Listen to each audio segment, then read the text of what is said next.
good portion of this course has been about understanding zeros of a given polynomial. To get a better understanding of zeros of polynomials, we introduced the splitting field of a polynomial. Splitting field, roughly speaking, is the smallest field that contains all the zeros of this polynomial. So if E is a splitting field of a polynomial f, that means there are elements alpha 1 dot alpha n in this field, so that we can decompose the polynomial f as product of linear factors x minus alpha i's, and the field E can be generated by the base field capital F and these added elements, these added zeros, alpha 1 dot alpha n.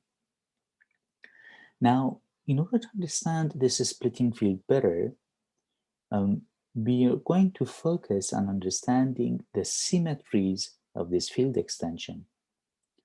So this kind of idea is used in different parts of mathematics. So for instance, Klein introduced this in order to understand different geometries.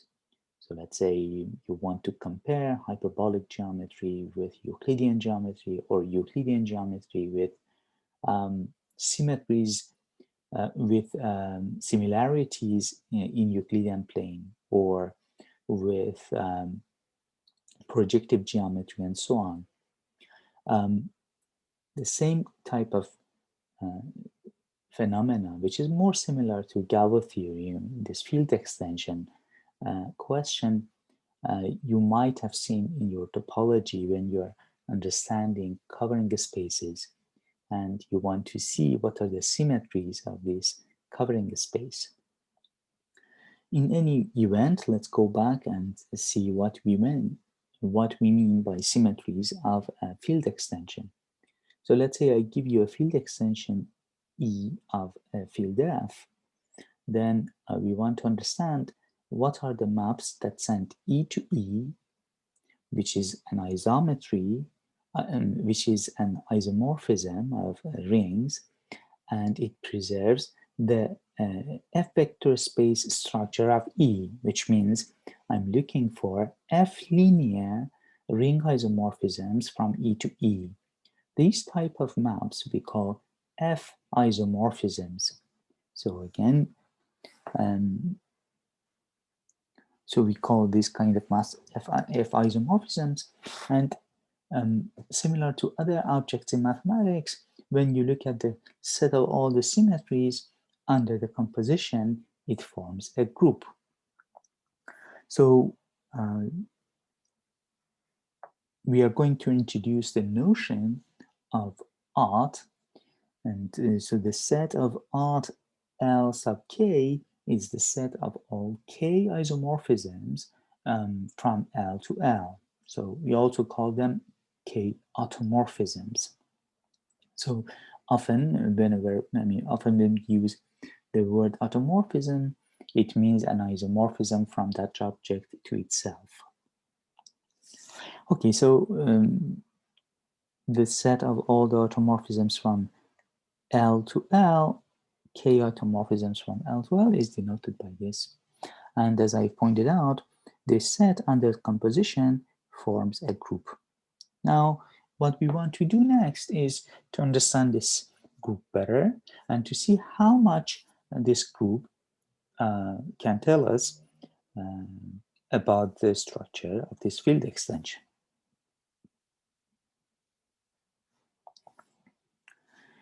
Similar to the proof of existing uniqueness of splitting fields, where we needed to show stronger result, and then we narrowed it down. I mean, we look at the special case of the result that we can prove, and we deduce the uniqueness of splitting fields up to isomorphism. Here we have to understand slightly more than the group of automorphisms of field extension. So this extended question that we will be addressing can help us to prove results by induction.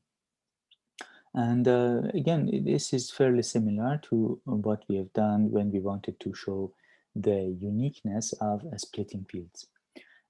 So what do I mean by that again? Instead of working with maps, isomorphisms from a field to itself, we allow our target to be a slightly larger ring, larger field. And we are going to work with possible embeddings of our initial uh, field as an F vector space or a F extension of F to another extension of F.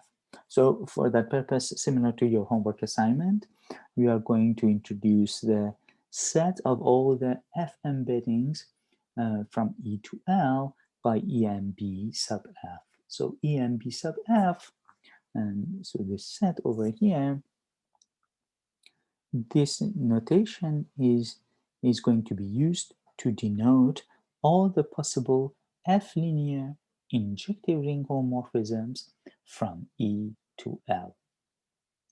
Now, in order to emphasize the connection between this set and the group of automorphisms of this field extension, let us remark that if I give you a finite field extension E of F, then the set of F embeddings from E to E is the same as the group of automorphisms, F automorphisms from E to E, F automorphisms of E.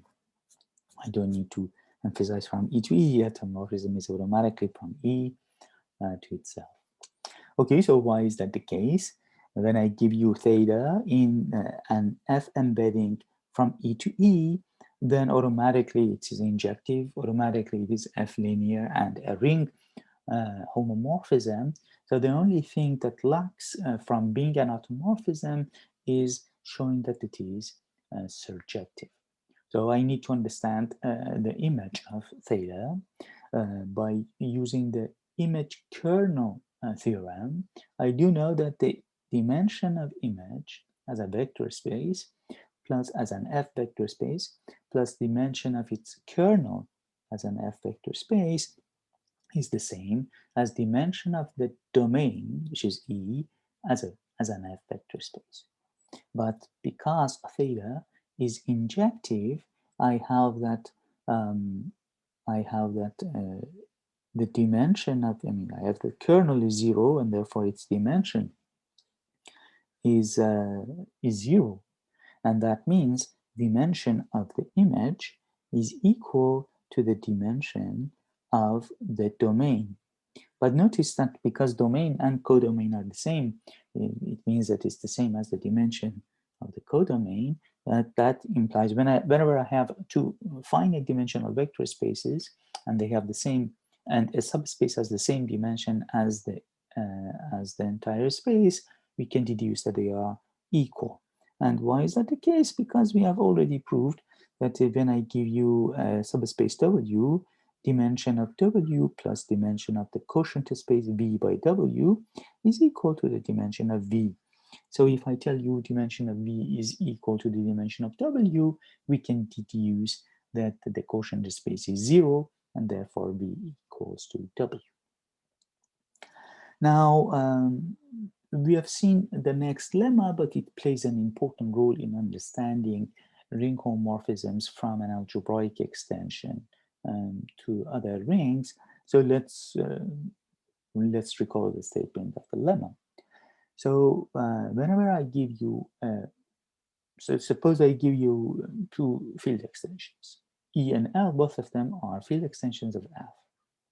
And I give you a polynomial with coefficients inside capital F. So suppose that polynomial F is a polynomial with coefficients in capital F, in the ring capital F.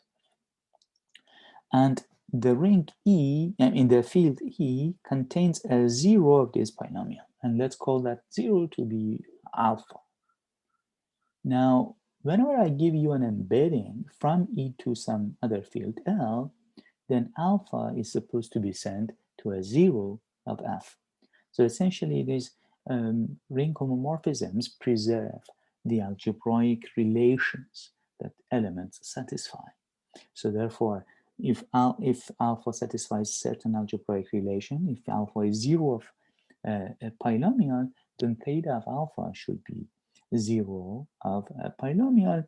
And because the initial polynomial had coefficients inside f, and this theta is f linear, the polynomial doesn't change at all. So we end up getting that theta of alpha is also a zero of the polynomial f inside the domain, inside the codomain now, inside L. So the proof is just applying theta to the equation sigma ai alpha I to power I, and then when we apply theta to the both sides, the left-hand side will be theta applied to this summation. Then we know theta is a ring homomorphism, so we get that it is theta of a sub I, theta of alpha I to power I, and at the same time, because theta is f linear, theta of a sub I is the same as a sub I. So we end up getting that I'm essentially evaluating the same polynomial, but this time at theta of alpha, and I'm getting that it is zero. So theta of alpha is a zero of f. Now this kind of, this lemma is going to help us to understand field extensions and the symmetries of field extensions in many levels, much better than before. Okay, so let's see an important theorem about splitting fields. And we have already proved many interesting results about the splitting fields. We've seen some examples on how to compute the splitting fields and so on.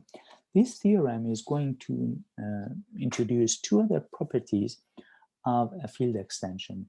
The first one is the splitting field. Then two new properties are, one of them is formulated in terms of automorphisms of an extension above this field extension, and the other one is formulated within this field extension in terms of the minimal polynomial of those field extensions. Okay, let's go to this statement. So suppose I am giving you a field extension, a field extension of finite degree. So E is a field extension of F, and this extension is of finite degree. So sometimes we use this kind of tower to formulate this. So it's a finite field extension. Now, the following statements are equivalent. If I know one of them, then the other ones follow, and vice versa. So first statement, E is a splitting field of some polynomial over F. So that's first property. So this gives us a concrete understanding of the structure of E in terms of a single polynomial. E is a splitting field of some polynomial. Now, the second statement all of a sudden give us a lot of information about all the possible extensions on top of E. So no matter what extension you pick on top of E, among the symmetries of this field extension, if you pick any F isomorphism, F automorphism of L, then E is supposed to be sent to itself. So you cannot enlarge E and find a symmetry that moves E away from itself. So no matter what extension you pick, E is going to be trapped among the symmetries of this larger field. Okay, that's the second content and the second property. The last property is within E itself. So when I give you this field extension E over F, for every element of E, the minimal polynomial can be decomposed completely into linear factors in E bracket X. So I look at the minimal polynomial of beta over f, then I can decompose it completely into linear factors in E bracket x. So I can find all the zeros of the minimal polynomial of beta over f in E. Already in E, I do not need to go larger. So I can find splitting fields of all the minimal polynomials within E. I do not need to enlarge E. So you see the dichotomy, this kind of two different pictures, two different seemingly different properties of this field extension. One of them is within the field extension, the other one is on top of this field extension, but we are saying that these two properties are equivalent. Okay, so each one of these properties have their own advantages. The first one is quite concrete. I'm giving you a polynomial, I'm looking at its splitting field. The second one tells us a lot of information about what can come after this field extension. And the last one is about as every single element is inside E. In particular, the second and third properties they make sense even if the extension of E over F is not a finite extension. The first one automatically implies that the field extension is finite, so it only makes sense when the field extension is finite, but the second and third are not. So formally speaking, we say a field extension is a normal extension if the third property holds. And what we are proving at the moment is that if I give you a field extension of finite degree, which is normal, then it is automatically a splitting field of some polynomial, and automatically automorphisms of any field extension over E are going to send E to E. Okay, let's go to the proof. In fact, in your homework assignment, you have already proved that 1 implies 2 and 1 implies 3. So these things you have already seen, that 1 implies 2 and 1 implies 3, but I'm going to repeat the needed arguments for this theorem. I'm going to go and show that 1 implies 2, 2 implies 3, and 3 implies 1. So therefore, all these statements are equivalent. Okay, so let's see how the proof goes. Let's start with why 1 implies 2. What does that mean? So the assumption is that E is a splitting field of some polynomial. What does that mean? This means I can find alpha 1 dot alpha n inside the field E with the following properties.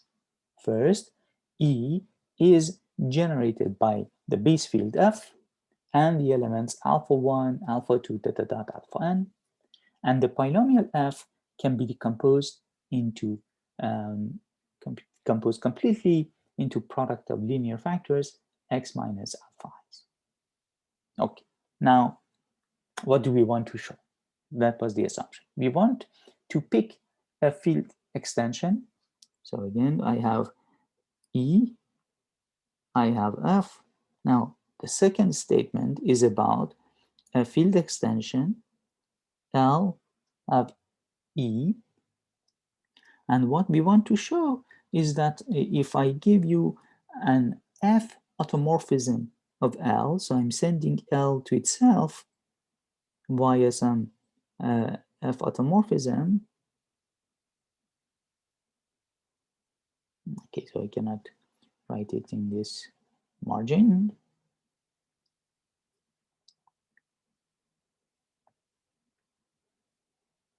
So we are going to send L to itself by an F automorphism theta, and we want to show that E is sent to itself. Now, when I tell you that it is an F automorphism, I already know that it is sending F to itself, because in fact, when I restrict it to F, I get just identity. Now, if I want to understand what theta does to E, I need to understand what it does to alpha i's. By the previous lemma, I do know that when I apply theta to alpha I, it will be still a zero of the same polynomial f. Okay, so it's a zero of these inside the target, which is L.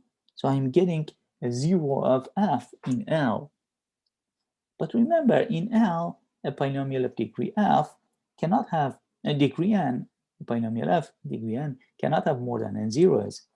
So any zero that I give you, it should be one of alpha 1 dot alpha n. So in order to see this better, we are told that theta of alpha I is a zero. I'm going to plug it into this polynomial. Remember, alpha i's are still inside L because of this. So it does make sense to plug in theta alpha I inside this decomposition. And we end up getting that theta of alpha I minus alpha 1 times theta of alpha I minus alpha 2 dot dot dot. This product should be 0. That means theta of alpha I is still inside this set alpha 1 dot dot dot alpha n. So again, what does that mean? This means theta sends the set alpha 1 dot dot dot alpha n to itself. And remember, theta is an embedding. So it's an injective map. It's injective, it sends this set to itself. Then by the pigeonhole, it should be also surjective from the set alpha 1 dot alpha n to itself. So again, theta sends the finite set alpha 1 dot alpha n to itself, and it is injective. Therefore, I cannot miss anything in the image of this one. So again, therefore, that means theta induces a bijection, just permutes these zeros. So I'm getting a permutation of alpha i's as I apply theta. So now I apply theta to E. This is my E. Then theta is F linear, so it doesn't change the F part. Theta applied to alpha 1, theta applied to alpha 2. So they are going to shuffle. So we are essentially shuffling these zeros, but I'm getting the same set. So the field generated by, the ring generated by F and these zeros will be the same as before, and I'm getting back E. Okay, so that shows the second part. Now let's go and show this, that the second part implies the third part. This part is the most difficult part of the proof. So please pay close attention to the proof that 2 implies 3. So the formalism is a bit subtle in this proof. The idea is not that hard, but along the way, we will be discussing the so-called normal closure of a field extension. So please pay a close attention to the proof of this part. Now, the assumption is that any field extension, symmetries sends E to E, but then I want to prove that every element beta inside this, the minimal polynomial of every beta inside this field extension splits completely within E. So suppose beta is inside E, and then what do we want to show? We want to show that we can find beta i's in E, so that the minimal polynomial of beta can be decomposed as product of these linear factors. So that's our goal. This is what we want to get.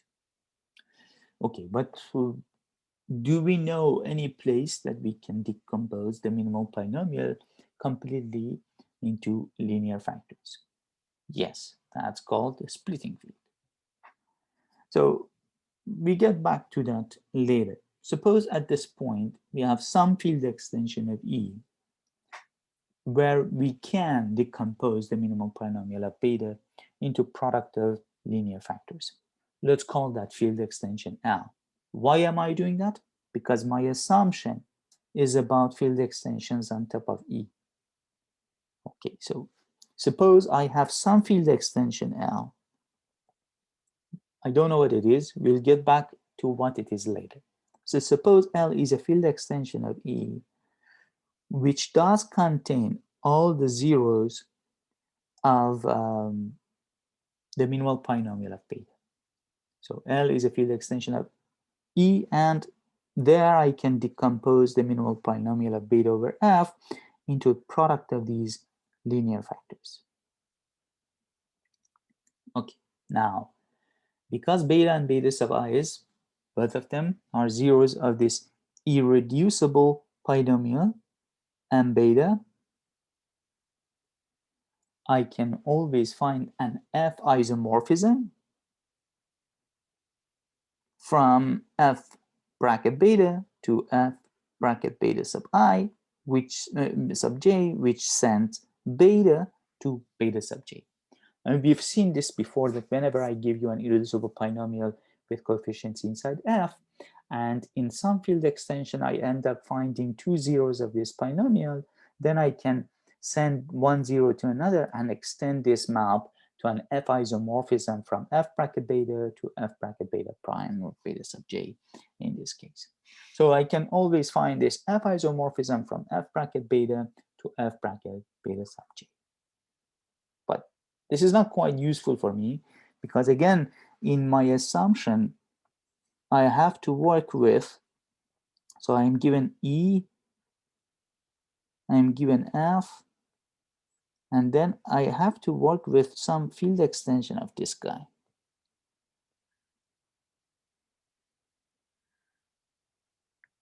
But currently, I'm just having some field extension of F and some map from that field extension to itself, to something else.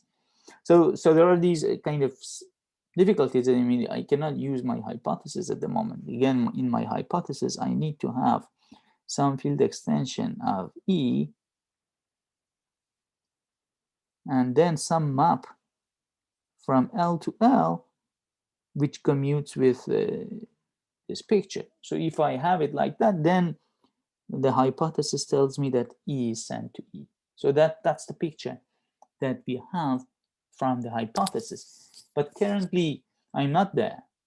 I have only some field extensions, f bracket beta and f bracket beta sub j, that do not contain E. So the first thing that I need to do is kind of add E to it, and all these beta, and extend this isomorphism to field L. Okay, so let's slow down again. Let's see where we are. So we would like to extend this theta sub I to this an F isomorphism of L. Okay, so again, we have this theta sub j, but we want to find some map from L to itself, so that we manage to use the hypothesis. Okay, so we want to extend an isomorphism. This means it should remind us the extension isomorphism theorem. So what was the setting of extension isomorphism theorem? The extension isomorphism theorem was about the splitting fields. But again, let's see, why is it important to be able to extend it to an isomorphism from L to L? Suppose I've managed to extend this theta sub I to an isomorphism theta I hat from L to L. Suppose that we've managed to do that. So if we manage, if there is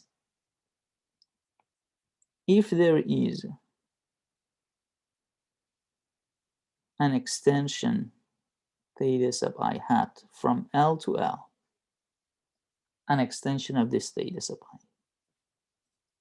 then what? Then by our assumption, theta I hat should send E to itself. And remember, beta is inside E. So that means when I apply theta I hat to beta, it should go to an element of E. But theta I hat, the way that we chose theta I hat, it's an extension of theta I. Therefore, this is the same as theta I of beta, which is beta sub I. So which means all these beta sub i's, all the other zeros of the minimal polynomial of beta are already inside E, and that's exactly what we wanted to show. So we end up getting that all the zeros of the minimal polynomial of beta over f are inside E, and we would be done with the proof of this part. Okay, so that's why it is important to be able to extend theta sub I to an F isomorphism from L to L. So again, we want to extend this isomorphism. It reminds of the isomorphism extension theorem. So what was the assumption in the isomorphism extension theorem? So we are getting, again, the picture looks like this. We have, so maybe I write it over this. So we have F, I have an extension F bracket beta. I have an extension F bracket beta sub j. We are given an isomorphism over here, and I'm looking for extension of this from L to itself. The statement from the splitting field part of the course says that we do have such an extension, assuming that L is a splitting field of some polynomial over F. So if we show that, if we find L in a way that L is a splitting field of some polynomial over the field capital F, then we can actually extend this map. Okay, so altogether, what are we looking for? Altogether, we would be done with the proof if we can find a field L with the following properties. First of all, the minimal polynomial of beta should be decomposed completely into linear factors over L. Second, we should be able to find some polynomial and view L as a splitting field of this polynomial over the base field capital F. Third, L should be a field extension of E. So as soon as we find such a field L, we would be done by the proof that 2 implies 3 because of this portion of the argument, and using the extension isomorphism theorem and the hypothesis. So as soon as I find such an L, I can do this part of the argument and we'll be done. Okay, so now the rest of the argument, I'm going to focus on constructing a field extension L with these 3 properties. Okay, so if it was just the first property and second property, it was rather easy because I could only use the minimal polynomial of beta over f and consider it's a splitting field. But the subtlety is that I need to choose it in a way that L contains E as a subfield. Okay, so how can I do that? In order to guarantee that E is inside my field extension, I'm going to start with an F basis of E. Okay, so suppose gamma 1 that gamma n gives us an F basis of the field extension E. Now, whatever splitting field I'm going to consider, I want to guarantee that it contains E. Therefore, I want to guarantee that it contains gamma i's. So I start with a polynomial over F that has gamma i's at its zeros, which means I need to consider product of the minimal polynomials of gamma i's. I also need it to have all the zeros of the minimal polynomial of beta. So I'm going to multiply it by this guy as well. Altogether, all of these polynomials are inside f bracket x, and therefore the product of them is also inside f bracket x. Now, I want to work with a splitting field over f. but I want to also make sure that it contains E itself, not a copy of E, but E. So that means I'm going to start with working with by looking at the splitting field of this polynomial f, not over capital F that I was hoping to work with, but rather over capital E. So again, there is a subtle argument over here. So I'm giving you a polynomial. I'm looking for some splitting field over F. We are not there yet. At the moment, what I'm doing, I'm giving you a polynomial F in the right place with coefficients inside capital F. But then I'm looking at a splitting field of this guy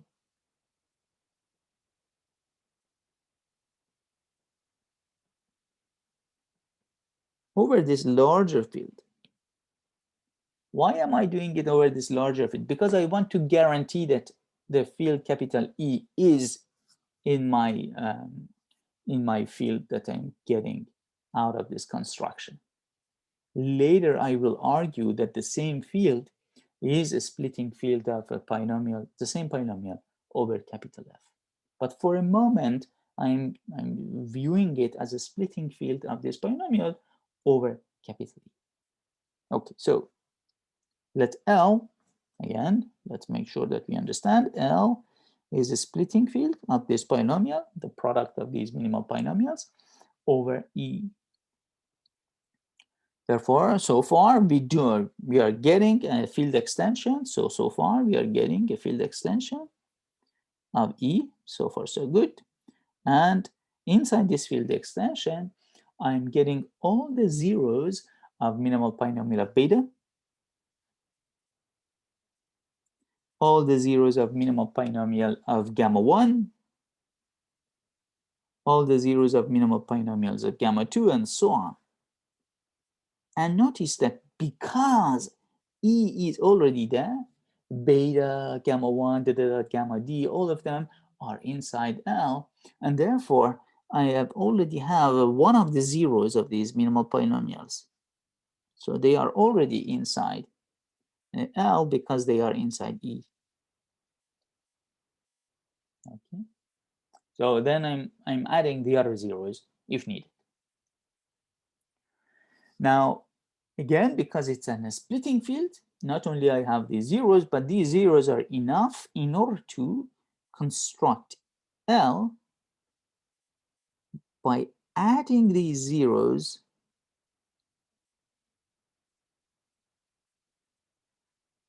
to the base field E. Okay, that means that it is a splitting field over E. So I'm starting with a base field E and I'm adding these guys to that. Okay, so that means that this is a splitting field. So far, so good. Now I want to claim, I'm going to claim that L is a splitting field of the same polynomial, not only over E, but also over F, over this smaller base field. Okay, so it means I should be able, so this part doesn't change. I can still decompose it into these linear factors. The only thing that changes, and I need to make sure that it is true, is that when I change E to F, this equality still is valid. So that's the whole question. So if I change E to F, do I still get this equality? Okay, what is the connection between E and F? E is the F span of gamma 1, gamma 2, gamma n. So if I tell you that I do have gamma i's inside this field, so gamma i's are already inside this field, then when I put F over here, I'm getting E back anyway. So then again, so let's understand it. When I look at the ring that's generated by F and gamma i's, gamma sub ij's already have gamma i's in them. So when I give you this ring that contains gamma sub ij's and F, because of this equality, I already get the entire E anyways. So E is there, beta i's and gamma sub ij's are there, therefore the entire L is there. So that's why we get this equality. Okay, so again, let me write it over here. A ring which contains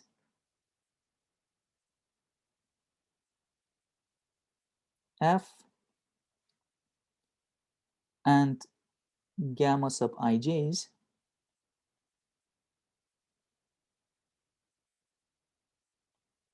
okay, gamma 1 1, gamma 1 2, gamma dn sub d.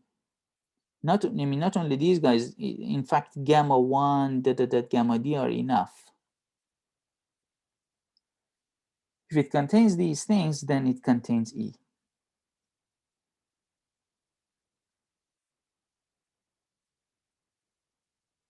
Now, if it contains E and all the zeros of beta sub ij's and gamma sub ij's, then it contains L because of this equality. So altogether, what we are getting is that L is generated by F, beta sub I, and gamma sub ij's. And the polynomial small f can be decomposed. I mean, all the zeros are given by these beta sub ij's, beta sub i's, and gamma sub ij's. And it's a polynomial with coefficients inside capital F. That's the definition of being a splitting field. So that means L is a splitting field of this polynomial F over the field capital F. That's exactly what we were looking for. We end up finding a splitting field of a polynomial where the minimal polynomial of beta can be written as product of degree 1 factors, and it contains, and it's a field extension of E. So these were the three properties that we were looking for. We end up finding such a field extension. Now we can finish off the argument as we mentioned over here using these lines between the wiggly red curves.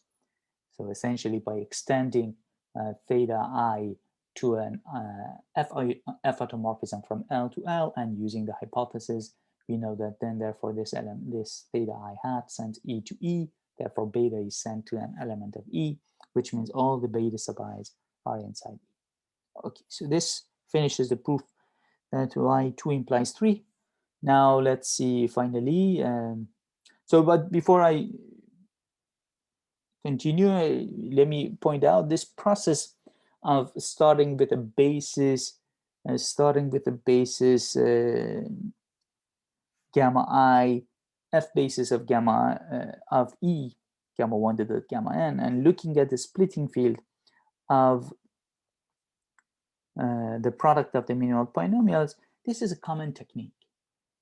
This allows us to start with a field extension, which is not a splitting field, and then kind of find the smallest field extension that is a splitting field of something, and it's a field extension of E.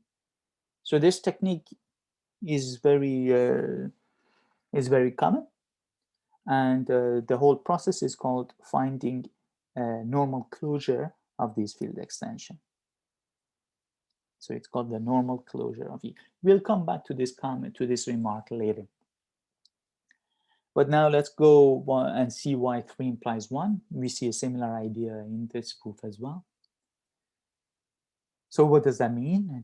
The assumption is that minimal polynomial of every element of E can be decomposed as product of linear factors, and we want to show that E is a splitting field of some polynomial.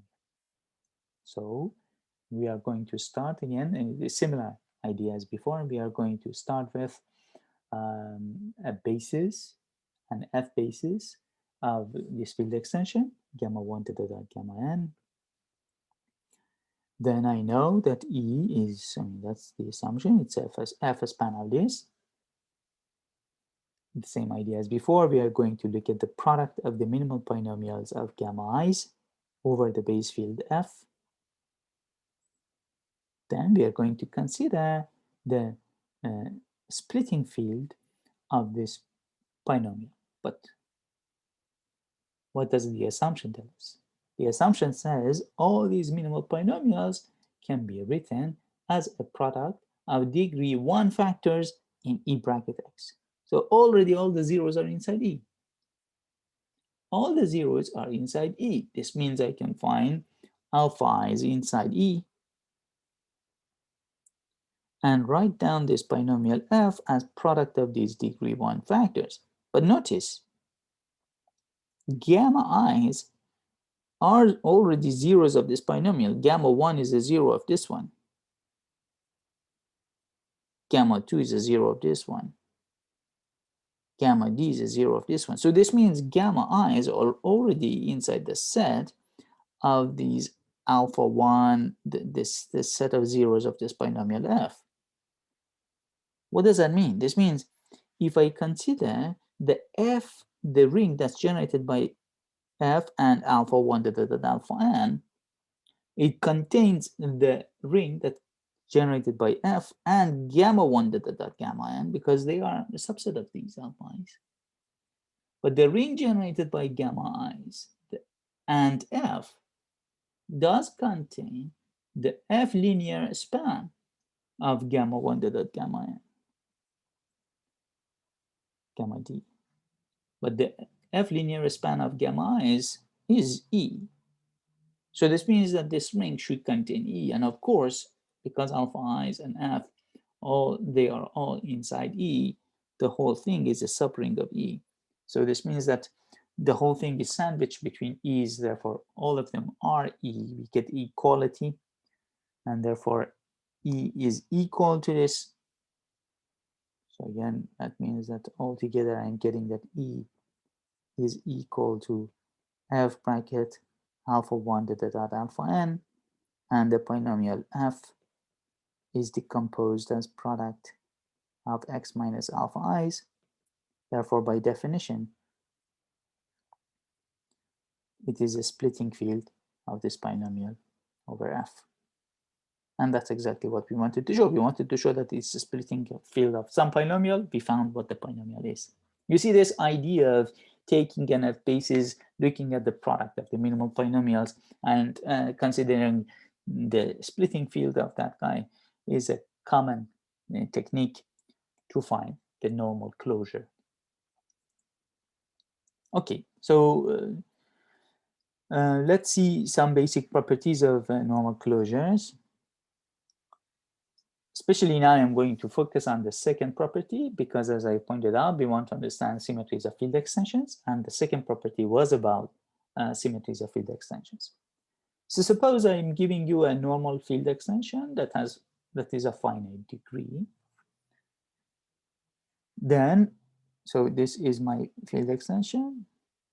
So I have E, F, this is a normal field extension. Now I give you an arbitrary field extension L. So this one is normal. And now I give you this field extension L. Now I'm going to look at the symmetries of L over F, and then I'm going to restrict them to E over F. So I start with an automorphism of L as an F, as an extension of F. So starting with this group. Now the claim is that when I restrict this to E, I end up getting an automorphism of E, an F automorphism of E. That is the claim. If the restriction is well defined, then automatically composition of two function go to the composition of the functions, because I'm just restricting and so on. So automatically it will be a group homomorphism. So this part, that why it is group homomorphism, is not hard. What is subtle is why it is well defined. Then kernel of this ring homomorphism, what is it? By definition, when I restrict it to E, I'm asking myself whether or not it is, sorry for that, I'm asking whether or not this is an identity or not. So let's quickly go through. So the claim is that the kernel is precisely E-linear isomorphisms from L to L, so E automorphisms from L to L. And therefore, the E-linear automorphisms from L to L is a normal subgroup of F linear automorphisms. So when I tell you E over F is a normal extension, I'm getting that E linear automorphisms from L to L is a normal subgroup of F linear automorphisms from L to L. Students often get confused in this order of subgroups in this chain. You notice E is a larger field. So this means when I tell you something is E-linear, it's more restrictive. So then I'm getting a subset of F-linear guys. So the E-linear automorphisms is a subgroup of F-linear automorphisms always, but when it's a normal extension, it's a normal subgroup. Okay, so and finally, if I also tell you that this extension is normal, if I tell you this is also normal, then this map, this group homomorphism is in fact surjective. So if this is a finite normal extension, also finite, if it's a finite normal extension of F not E, of F, then this map is surjective. So I'm going to start the next lecture by this corollary, and we see a bit more on normal extensions.